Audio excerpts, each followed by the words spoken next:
The fundamental fact of existence is that trusting God, this faith, is the firm foundation under everything that makes life worth living.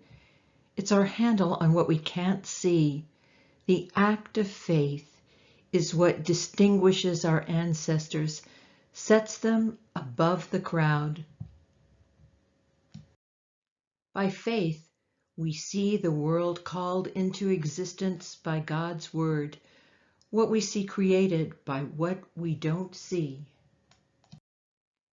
By an act of faith, Abel brought a better sacrifice to God than Cain. It was what he believed, not what he brought, that made the difference. That's what God noticed and approved as righteous. After all these centuries, that belief continues to catch our notice. By an act of faith, Enoch skipped death completely. They looked all over and couldn't find him because God had taken him. We know on the basis of reliable testimony that before he was taken, he pleased God.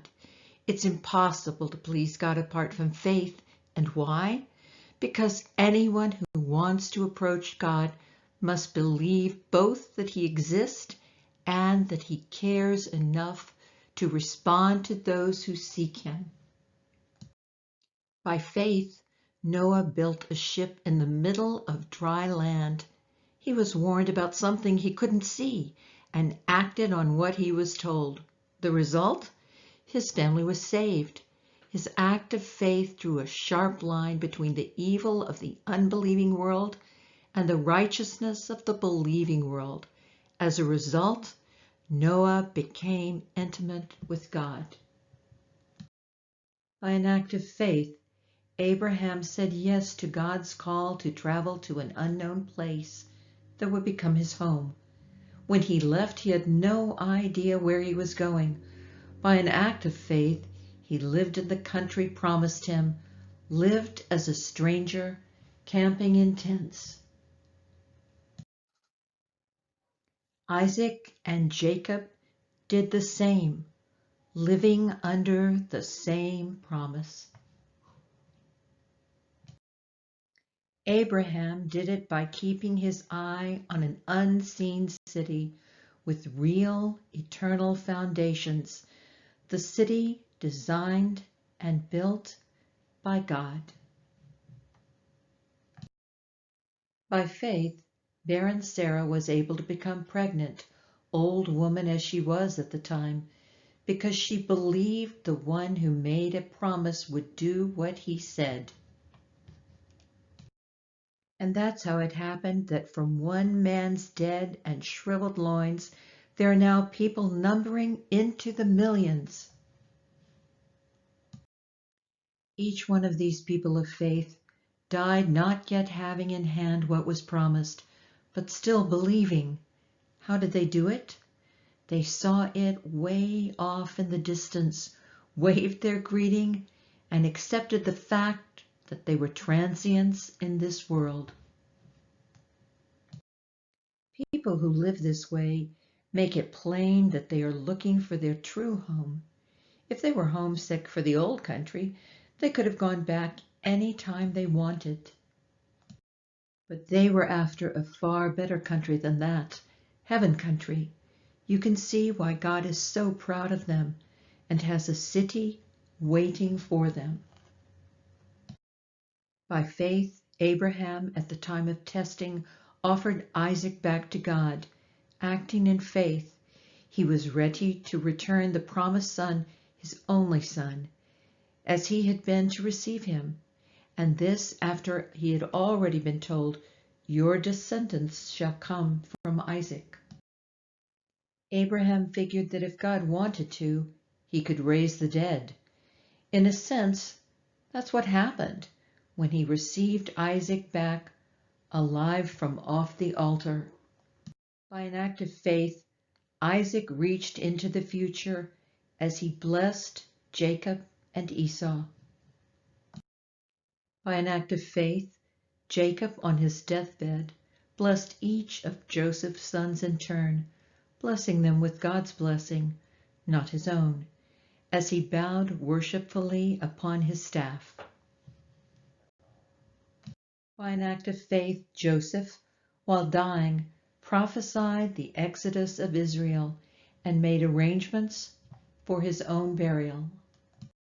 By an act of faith, Moses' parents hid him away for 3 months after his birth. They saw the child's beauty and they braved the king's decree.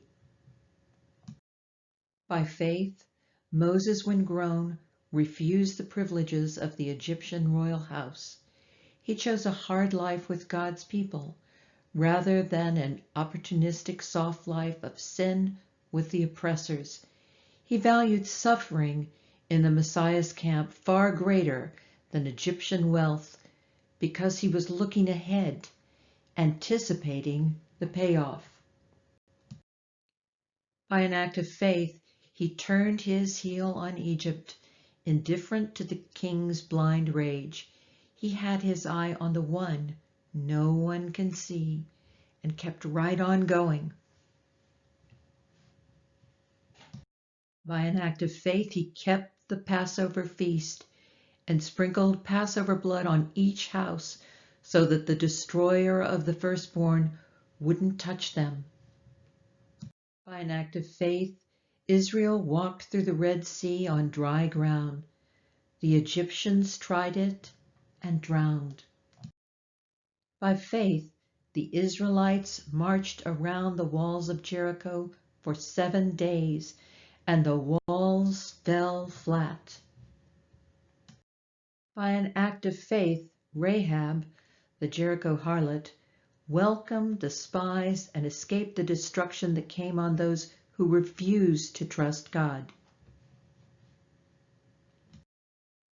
I could go on and on, but I've run out of time.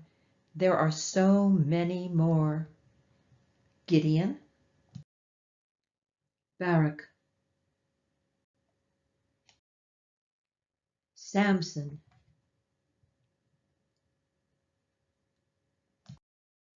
Jephthah, David, Samuel the prophet. Through acts of faith, they toppled kingdoms, made justice work, took the promises for themselves. They were protected from lions, fires, and sword thrusts, turned disadvantage into advantage, won battles, routed alien armies.